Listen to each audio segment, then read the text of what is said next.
आजादारी खत्म हो रही है आपकी। आप भूल जाइए उस आजादारी को जो मैं अपने बचपन में देखता था।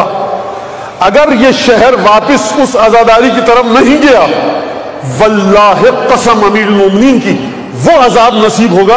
अजाब पत्थर नहीं बरसेंगे, क्योंकि उम्मत रसूल खुदा पर वो अजाब नहीं आएगा जो गुज़िश्ता उम्मतों पर आया। विलायत तुमसे छीन ली जाएगी। इस विलायत हुसैन इब्न अली के साथ हर नजिस चीज आ जाएगी, तुमको पता ही नहीं चलेगा। ये सजा मिलेगी। लेके जाओ आजादारी को उसी जगह पर कि जो जिस तरीके से बुजुर्ग आजादारी करते थे, एहतराम के साथ। फैशन शो में नहीं आ रहा है ये पैंट इस शर्ट के साथ चलेगी कि नहीं चलेगी। आशूर का दिन है, सादे तरीन कपड़ों में आओ। अपने आप को हुसैन इब्न अली का खादिम समझो। समझो इस बात को, नौजवान समझे। बाल कैसे कटाएं, जेल कौन सी लगाएं, जाओ किसी फैशन शो में।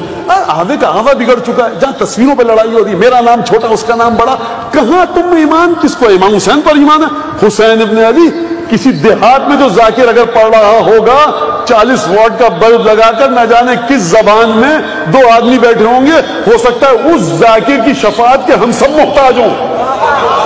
हुसैन इब्न अली 5-6 हजार का मजमा नहीं देख रहा है, ये मजमा नहीं देख रहा हुसैन इब्न अली। वल्लाह बेखुदा ये जिक्र इमाम हुसैन का है, सिर्फ ये उम्मीद है, वरना ना मुझे अपनी नियत पर उम्मीद है या आपकी दुआओं पर उम्मीद है। इस कज़िये को बड़ी संजीदगी के साथ समझो। ये टाइम फिलर जुमला नहीं है जो मैंने कहा है, इसको अपने वजूद में उतारो। बराए मेहरबानी हमारे इस चैनल को लाइक कीजिए, शेयर कीजिए, कमेंट कीजिए और सब्सक्राइब कीजिए और बेल आइकन को प्रेस कीजिए ताकि आगे भी हमारी वीडियोस आपको बराबर मिलती रहे।